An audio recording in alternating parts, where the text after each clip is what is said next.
everyone. Welcome to another episode of Rebecca and Rebecca. My name is Rebecca Yager, coming to you from a very toasty Dallas, Texas. But unfortunately, my partner in crime and in books, Rebecca Reed, is also having a toasty summer in Indiana. How are you, Rebecca? I am very warm. As we mentioned before we started recording, my air conditioner in my house quit. And so it is very, very warm outside and inside at this moment. So I have cooler attire on than normal and a fan. So if you see my hair blowing, it's not like a special effect of any You're not sort. being a model? No, not. But yes, so rural Indiana is just as toasty as Dallas, Texas at this moment. And So that's not usual, right? So, no. not at all. Well, why don't you talk about and introduce our guest for this month? We So, are super excited, as we usually say, and we are so excited always to interview our authors. And today I want to introduce you to my friend Barbara Ellin Fox. And Barbara and I go way back to before like 2018 because we met online originally. She critiqued some of my early writing, and then we got to know each other because we both have an interest in horses. And so the horses and the writing brought us together, and then we both decided to attend ACFW National Conference in 2018 in Nashville together. And so we went through this, they have this whole orientation, for those of you who don't know, for all the first time attendees, because it can be somewhat overwhelming if you've never been. And so they try to orient you as best they can. They do a lot of helpful things there. And we met during that process, and then we met at the convention as well. So we've been kind of both of us were unpublished at that time and excuse me, have since published books. And so we're here to talk to her about her writing journey and also about her the book that we reviewed, Many Lives Ranch. So welcome, Barbara. We're glad to have you. Well, thank you for having me. I really appreciate it, and I'm very happy to be here. I've been looking forward to this conversation face to face because it's been a long time. It has. so well, we're glad you're here. Now, the book. Well, we need to talk about you. Horses, of course, brought you and Rebecca together, and this is where I tease Rebecca a lot about her love of horses and stuff. But I want to ask, did you, when you were growing up, did you want to do something with horses as far as a career, or did you always know you wanted to be a writer, or what? Well, first of all, when I was a little kid, I grew up on Long Island in New York. And there aren't a lot of people with horses on Long Island. And I prayed for I think it was a year before I got my horse. And the story was kind of harrowing because my father was one of those very, very strict people, and I was let's see, I was the fifth of six children. And so I was a little intimidated by my father, and we we had to go to a family July 4th of July picnic, and we got there, and he said, "Everyone get out of the car except Barbara." And I thought, "Oh man, I'm in big trouble here." And that's when he told me he was taking me to look at horses. And that didn't pan out that day. He didn't like the stable we went to. And then he decided to drop me off at a stable for the day to pick out my horse. Now, I didn't know he'd, prearranged it, and the guy knew which category of horses to show to me and all of this. But so I took my lunch and he dropped me off. And the first thing that happened is the goat ate it, threw the paper bag, ate the whole thing. So the whole day without eating. And I picked out my horse, and he came back at the end of the day, and the horse was tied to an old gas tank. And he'd been one of the newer horses on the place, and the other horses had beaten him up, and he had all these cuts all over him. Mm. But I liked him because he was the most challenging for me to ride. And so that's how I actually got my first horse. And I guess I just always assumed I would do something with horses for my life. It was all I was really interested in. And I went to a school to become, well, I started college as a music major and left that. And I went to a school to be certified as a riding instructor and horse trainer in Maryland. And from there, moved to the Midwest. So, yeah, I always believed I was going to do this with the horses. But at the same time, I liked to write, and English and social studies and things like that were my favorite classes. And I wrote right along with the horses. I had my first byline in a newspaper in 1969. Boy, that really dates me, doesn't it? And I was always my teachers in school would say, you know, why don't you pick a different subject to write about? I was always writing about horses. And it just seemed like a normal thing that everybody did. I did newsletters for associations, and I did programs for camps, and bulletins for horse shows, and marketing. Just just basic. To me, it was just normal that people did these things. And then I had an accident with my horse in the early 90s. And while I was laying in bed, I wrote a story about a little handicapped girl and an old show pony.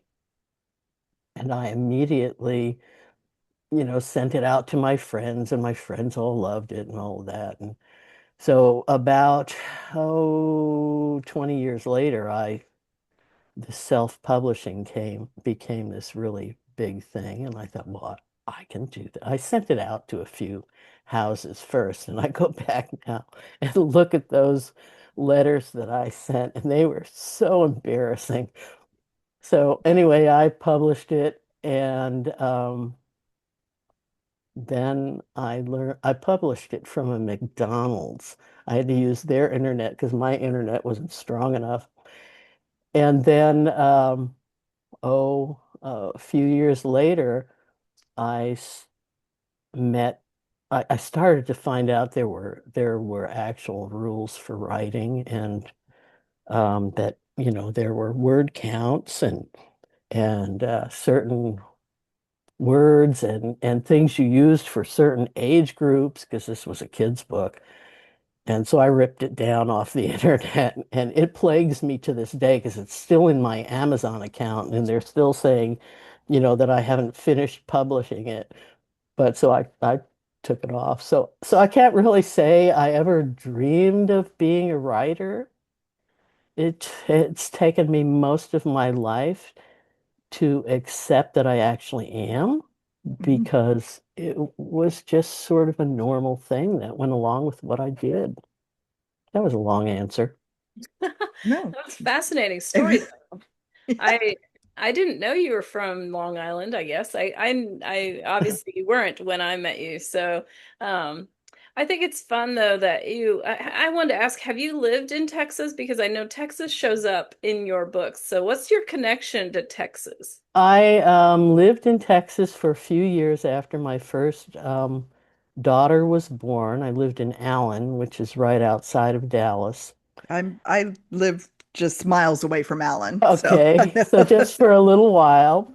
And my husband has a lot of connections in Texas, through we're involved in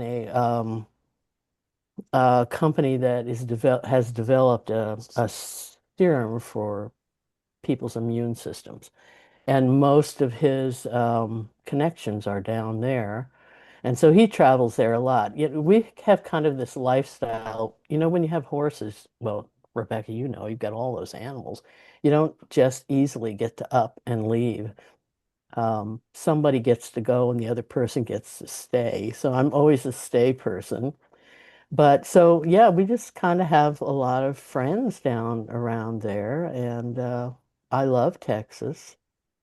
I would have been happy to stay there, but life had other plans for me. Well, I was going to comment because Rebecca, yeah, took the words right out of my mouth. I was going to ask you about Texas and especially, I guess we'll jump into Many Lives Ranch here because in Belleville, I used to live in Brenham outside Uh-huh. of Belleville. So I'm like, you know, old home week here. It was Yeah, fabulous. So did you ever live in that part or was this just that your, was just my research. yeah. Just the you um most of our friends currently live in Bernie. And so, that's hill country. But when I started researching for Many Lives Ranch, I wanted things to be kind of remote, so that Blake could be a hero in his hometown, and so that he would have the varied background and family that he's got. And from there, the story moves to Van Harn, which is, or Van Horn, excuse me. My daughter's last name is Van Harn. That happened after I wrote this story, so I get a little mixed up, um, which is extremely remote Very, yeah. and is like beyond even the imagination of. Well, I lived in Arizona for a long time, so I'm pretty familiar with off the grid and Mhm. wilderness and the desert that goes on forever and ever. So I just wanted the whole situation more remote and less affluent. um, Mhm. my other stories are more, remember not as more from an affluent area, more from the hill country. Mhm. Um, and he's a wealthier rancher. So this was just, an ordinary kid with a tough background and a good example for a father who really had to overcome a lot of bias and cruelty in his life to achieve what he could do. Yeah, I really I enjoyed Blake's background. I always like when there's some little different element to the background. So I enjoyed the Native American, part to his story. And I thought you did a good job, really showcasing how that discrimination that he experienced didn't hold him back and how his father was a big part of that, like pushing him to do his best and how to kind of uphold that name that he had. And I thought you contrasted it really well with the sister and how she didn't want to have anything to do with that, and so it's interesting, to see how people react to a situation where their name gets them looked at differently, I think. Right, and light feather, there's no way to get around that that's a Native Mhm. American Mhm. name unless you do what Amanda did and cut the feather off. My time living, I lived in northern Arizona, Flagstaff for a long, long time. Barbara, I hate to interrupt you, but you and I could be fast friends because I lived in Arizona. My brother lives in Flagstaff. We both lived in Texas. We Wow, that's really interesting. anyway, sorry. Keep going. Well, You mentioned flag. Rick, my husband, was involved in tourism, and he worked with the Hopi a lot. And so we spent a lot of time visiting like Third Mesa and just involved with the people that wanted the heritage to stay on, wanted their families to stay on the reservation, wanted to preserve the heritage, and then the others who wanted to walk away from it and have the other kind of life. And then the ones that got caught in between, who were sort of suspended as the poorer part. They didn't follow their heritage, and at the same time they couldn't adapt to the other culture. Um, and so I got to see a whole lot about the discrimination, and the way people feel about people in their own race that are different than they want them to be. Mhm. And it can be very hurtful. Hmm. And well, I mean, obviously very hurtful when you look at the situations people end up in. And growing up in New York, that's a melting pot of every nationality you can think of. And when I grew up, I mean,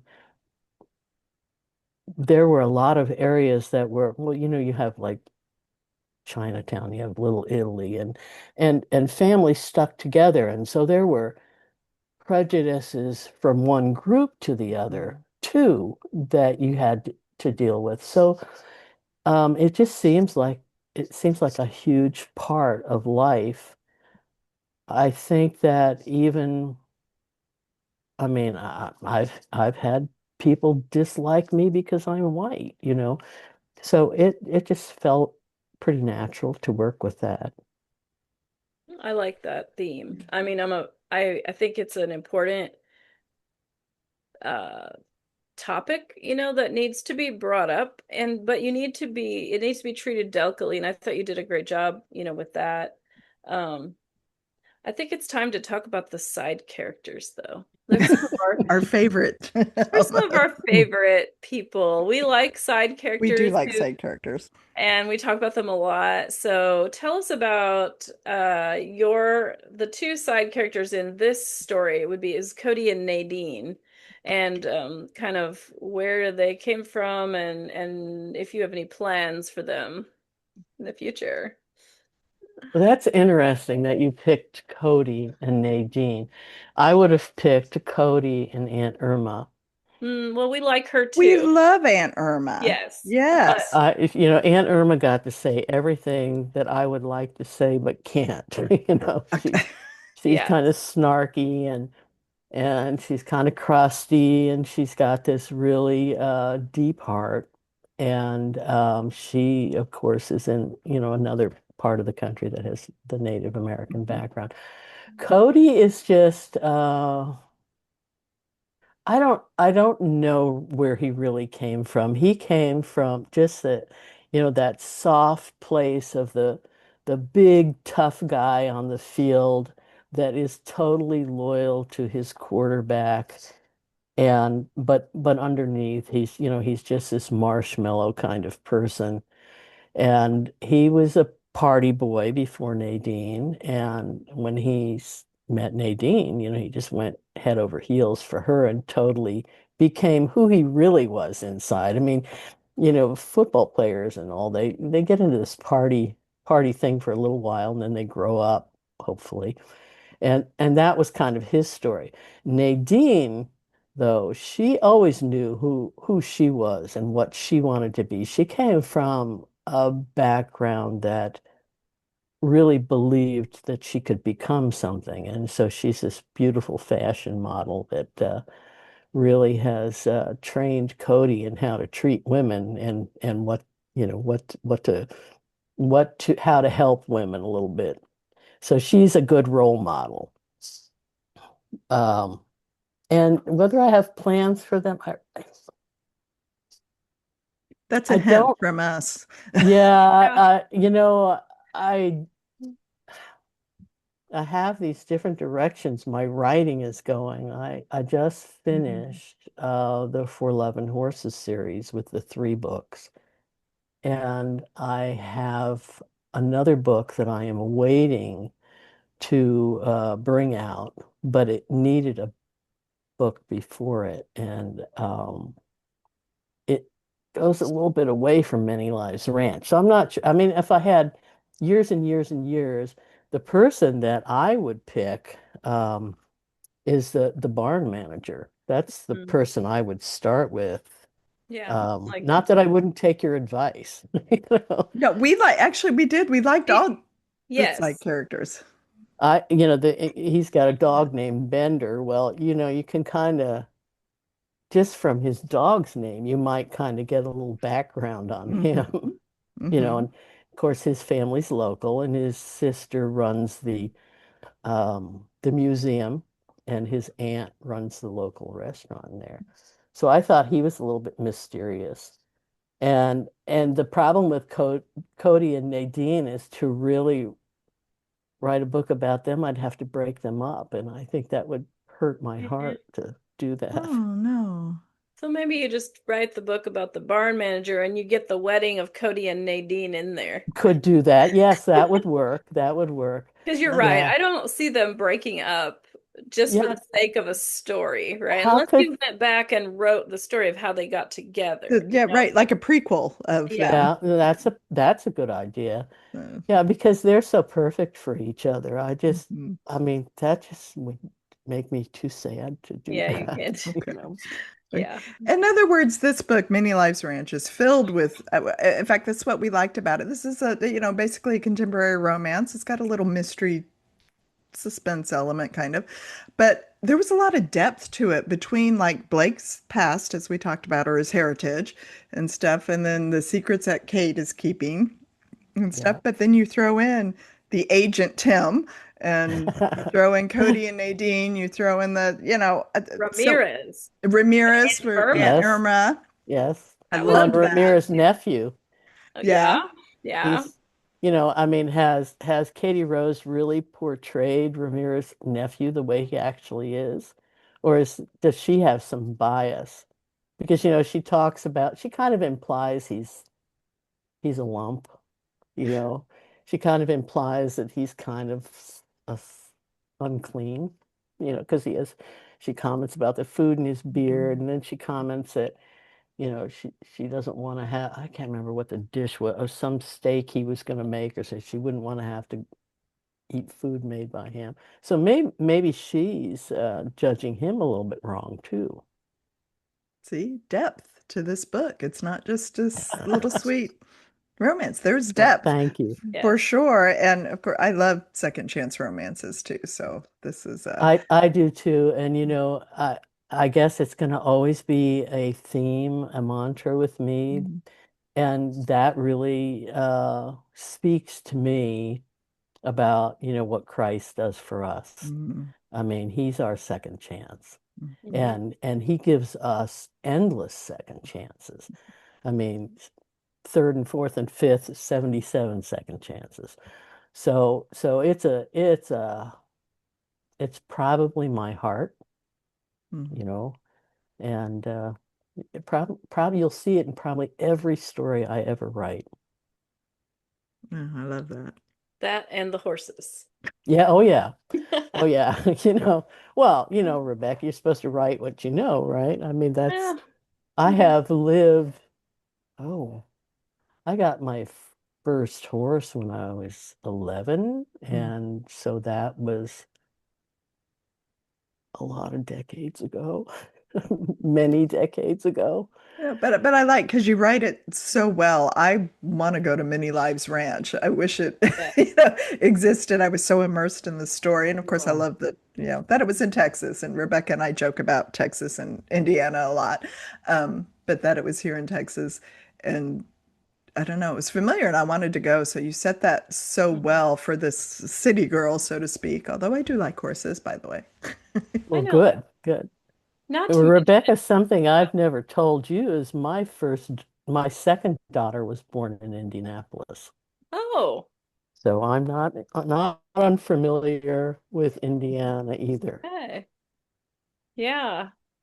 That's interesting. Yeah, you've been all over the place. You've lived a lot of places and traveled all over and um I I I think it's haven't left the US much.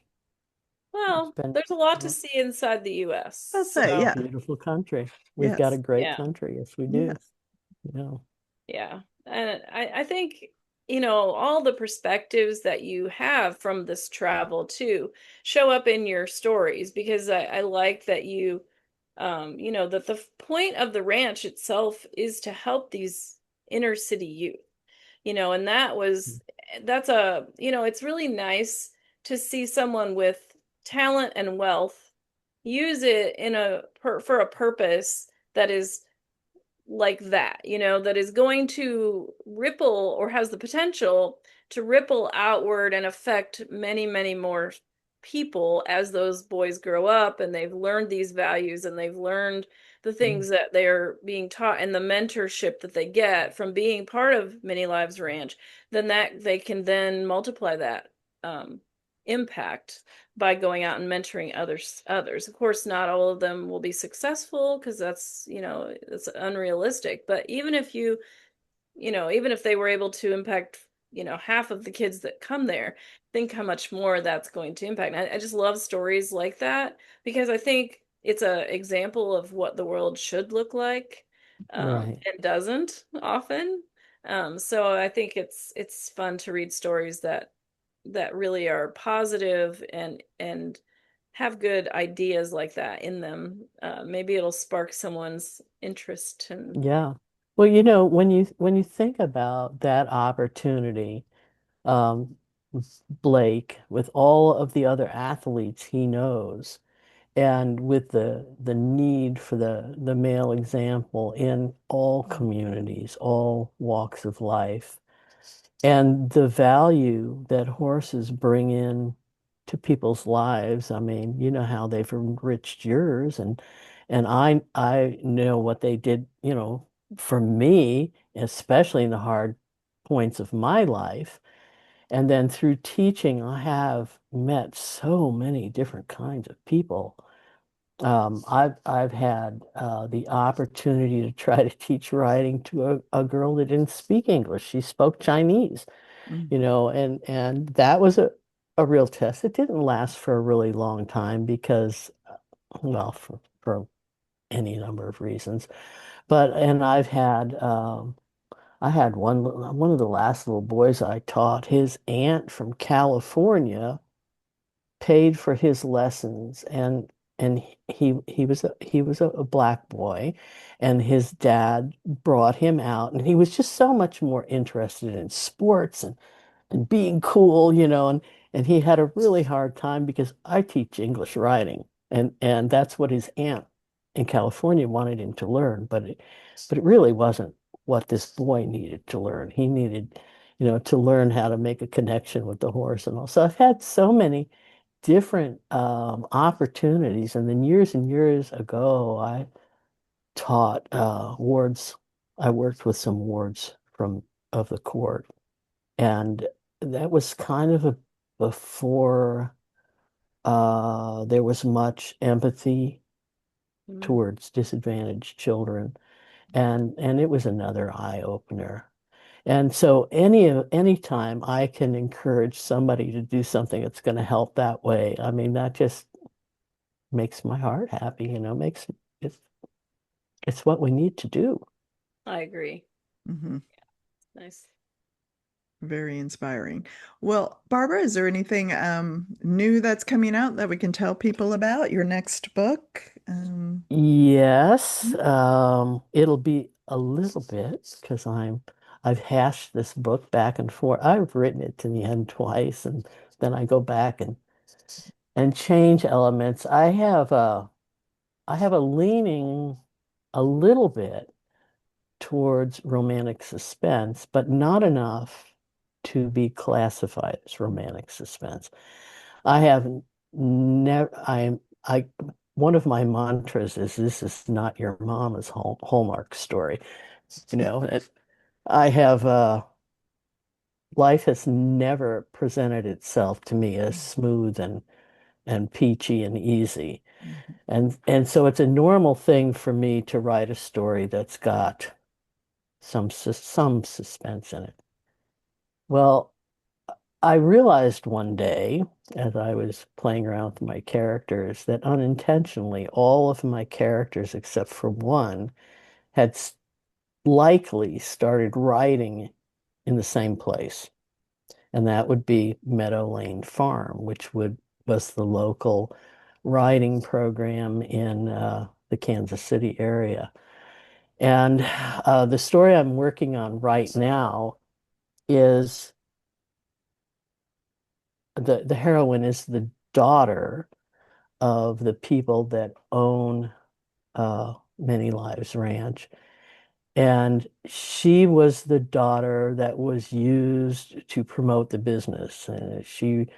She rode lots of horses. She had to go to lots of horse shows. She loved horses and riding, but it kind of preempted, going to the prom and having dates, and her mom kind of used her as the leverage for promoting their business. So when and I won't tell you what the pivot was that made her leave home, but when she became old enough, she decided to go out on her own and go into a totally unrelated field, and find out who she was. Well, her parents have a hit and run, and she has to come back to the farm, and this is 10 years later, so she's got to face all of the things that made her leave, and we hope she's going to find her love for horses again. Well, the suspense element in this is Kansas City has a history of mafia. And it's probably not the first place people think of when they think of the old days of the mafia, but there was quite a bit of it here. And so this kind of plays a little bit of a role in the suspense part of this story. And I've gone back and forth trying to, maybe I did too much and take it out and fix it up. And then I wasn't happy. And so I'm back that, so I'm, it's mostly written, but I'm still arguing with myself over a lot of things. So that will, and it comes before this book that I've got sitting and holding that for some reason it's one that has been written and is ready to go, and I had it with my agent years ago, but I never could tell her to run with it, and it's been sitting here waiting, and I think it's because it needs this book first. Okay. All right. So that's coming whenever you quit arguing with yourself and get it to its final Yes, form at some yes, point. yes. All right, great. Well, we're looking forward to that. I always enjoy horse and dog stories, and you're very if you are like me and enjoy that, you will like all of the books that are written by Barbara Ellin Fox. You should go find them and read them because they all involve horses and dogs. So if that's your thing, some romance and a tad bit of suspense, that would be you should look for that. And they're all in Kindle Unlimited, yes, and Amazon. Yes, I've taken Many Lives Ranch out temporarily. It's still on Kindle, and the paperback is still for sale, but right now I'm using it as a lead magnet for my newsletter. So this is the prime chance to get it for free. Okay, so go Fantastic. to barbaraellenfox.com and sign up for her newsletter. You get Many Lives Ranch for free, and we highly recommended this book.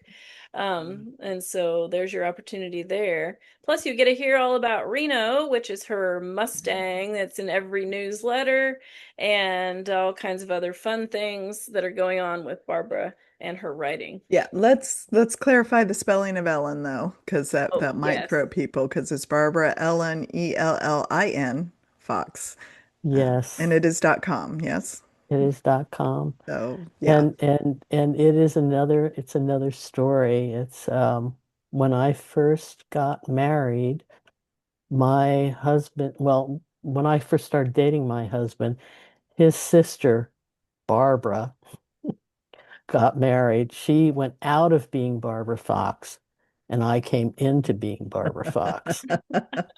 So it's a pretty common name, I Yeah. love that. So Barbara Ellen, but Ellen with an I, Ellen with an there. I. So because we want people to find you and enjoy these books. Again, they have a little more depth and right. You can tell the little bit of suspense that you like to put in there, and it makes it fun. Well, life I is like it. exciting. I mean, Yeah.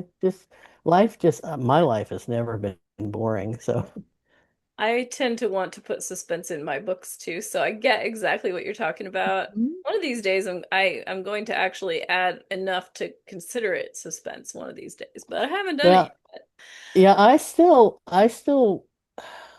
I guess the part of me that doesn't want to take this step into romantic suspense is I prefer to have things discovered by normal, ordinary people. Mm. I'm not I'm not drawn to writing stories that involve the police in a major way or the FBI. I want the hero to be a to do the rescuing and do the discovering. Yeah. So I'm kind of like that too. I don't think I want to delve into all the procedural things you have to know to for the police and the official law enforcement thing. yeah, that's just So, not my I think that's more for someone who is has experienced that or is married or has a family member that that you're more immersed in that kind of yeah. a mindset. And so that's not me. Yeah. Well, anyway, we are excited to have had this time to chat with you. And like I said, go find Barbara Ellin with an I, Fox.com and sign up for her newsletter, get Many Lives Ranch for free, and then read the rest on Kindle Unlimiteds, and you won't have to pay anything for those. So, but you can leave reviews and that will help. Yes. Yes. Yes. So we appreciate that. Thank you so much for being here, Barbara. We're happy to have been able to chat with you and um, we're looking forward to the next one. Yep. Well, thank you very much for having me. So, all right. And next month, Rebecca, we're going into historical romance and we're going to interview Kylie Woodley. And the book is The Bounty Hunter's Surrender. And this was also a good one, but going into a little historical Western era. So if you're interested in that, please come back in July, where we will review The Bounty Hunter's Surrender and talk to Kylie, who lives in Texas. Yay! So we get that. Meanwhile, please follow us on go to RebeccaandRebecca.com. You'll find all our social media information. We are on Instagram at Rebecca and Rebecca Reviews, and you can listen to our podcasts on Spotify or view our interview and review videos on YouTube channel, as well as Spotify has video. And any place you do podcasts or videos, you'll probably find us, but you can go to RebeccaandRebecca.com to find where we are. Yeah. Okay. So hopefully next time we meet and we see you, we listen to you, you listen to us, it won't be 99 plus degrees and we'll all be cooler and hopefully we'll enjoy the review there with the Western romantic book that we're going to read next Yes, by it'll Kylie. it'll still be hot, but hopefully your air conditioner will be fixed. That's true. All Yeah. right.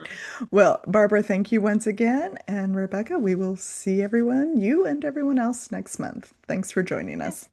Bye. Bye.